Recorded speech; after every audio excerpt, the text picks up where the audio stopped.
What's up? Welcome back to another tutorial on how to make video game sound effects. Today we're going to be going over this one.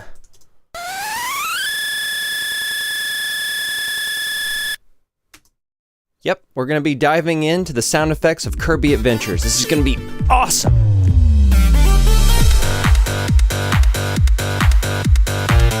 Welcome again. So we're going to be looking at the swallowing attack that Kirby does in his Kirby Adventures video game. He also probably does it in Smash Brothers, maybe some of the other titles. It's a pretty iconic sound for him. So I don't think they've altered it very much over time. But this is the one that they do in the NES.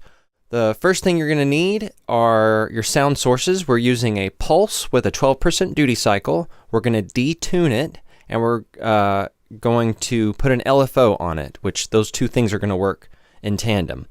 The other thing you're going to need is a noise generator, or multiple noise generators if you want to be more authentic.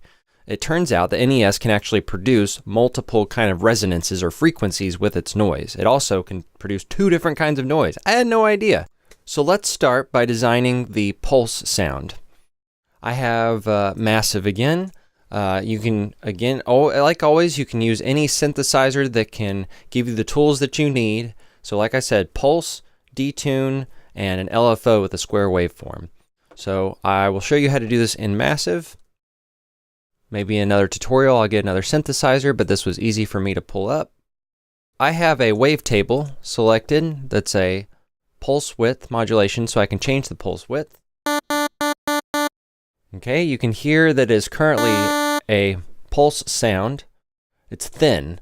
If we turn this in the middle, we get a square with a 50-50% duty cycle. We're going to change that ratio so that it's more over here, like 75-25. Okay, something thin like that. Now we're going to detune it. We have this detuned down about 15 cents. All that did was bring the pitch down a little bit. And now we're going to apply an LFO. So I've drug LFO 5 over to here. And I'm going to make it go up and down as a square about 15 cents above and 15 cents below. So it's starting detuned and then it's going up 30 cents. So now it's a 15 cents sharper, and then it goes back and it's 15 cents lower. It's going to go back and forth, back and forth. I have square selected. Here's what it sounds like. You can change the rate right here, and this is about right. Okay, I don't want it this slow. Too slow. That's about right. You can get faster, but that's not what we want. So there we go. That's the sound we want. Of course, it's monophonic, which is set over here in voicings, monophonic. And now we're going to set the noise. The noise is simple. Just a fast attack and a fast release. Okay, now what I've done here is I've actually filtered out, like if we look at this one is the full frequency spectrum, but if we look at this one down here, nope, this one has a filter on it. So I'm taking out some of the high end, and what we get is a sort of effect. Okay, it climbs in the frequency spectrum. It's also almost like a filter sweep, but I didn't want a smooth filter sweep. I wanted it to go to step instead of. Don't want the smooth sound, okay? Not that you couldn't do that, I just chose to do it this way, all right? Feel free to try that out.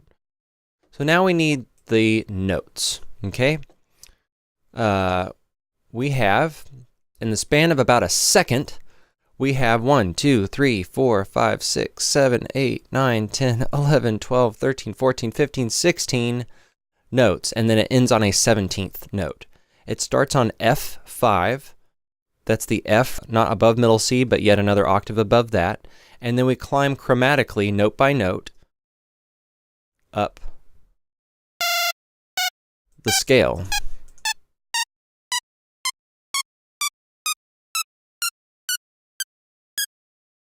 And we end on an A7, okay? Now, the other thing you're going to want to do, now that you get this, is changing the tempo. We want it to actually, instead of going like this, instead of getting faster, well, we want it to be faster as it goes, but we actually want it to curve. We want it to go like this, like that.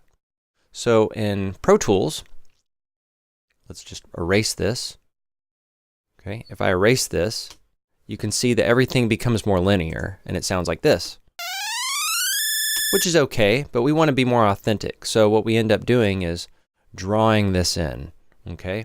I've taken my pencil tool and starting at about 70, I draw a curve up to here. That was a weird looking curve. Okay, I get this curve. Let me try drawing it one more time. Okay, I started at 70, and as I curved it up, it ended up at like 345 or something. So it gets really fast near the end. But you want to start and end and be on that last note within a second. Okay, so we've got our curve. I'm going to bring it back to my original curve. Right. Okay, so now we have this. I have a little volume automation in here. So start off with a smaller, quieter sound, maybe about 10 dB, and then ramp it up and then get to full volume just before the last note. That's it, just a simple ramp in volume. So now we need the noise. Let's just listen to the noise. Okay, again, you don't have to do anything that elaborate. I could have done this. I'll get there. Hold on, it's coming. Nope, go the other way. Wow, nope, struggle. Try again. Still struggling. Oh, here we go. It's the other way. Nope, keep going. There it is. Okay, so I could have just taken this over to here, and now we have this.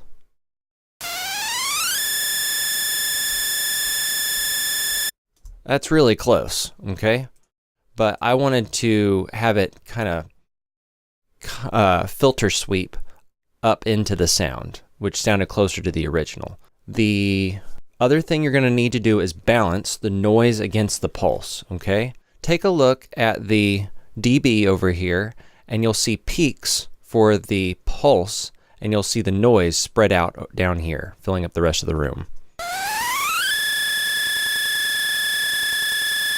Okay, so the peaks are about 0 and the noise are about -10 dB. So if your noise is super loud, then it's going to overwhelm the pulse. So we also don't want it too quiet. So that's roughly about where you want to balance it out. And if you have an RTA, a real-time analyzer, you can make it look about like that. So let's take a look at the sound that we have created. Pretty darn close. Oh, you heard a bonus sound that I'm making for the next video. That's for my patrons. That's it. Thank you so much for watching. It was a lot of fun doing this one. Please support my channel by subscribing, sharing, and liking. I also want to send a special thank you to my patrons. You guys are awesome. You make this channel possible. I do this for you. If you're interested in being a patron and getting some of the cool rewards that go with being a patron, check out my link for Patreon in the description. Otherwise, I'll see you next time. Later.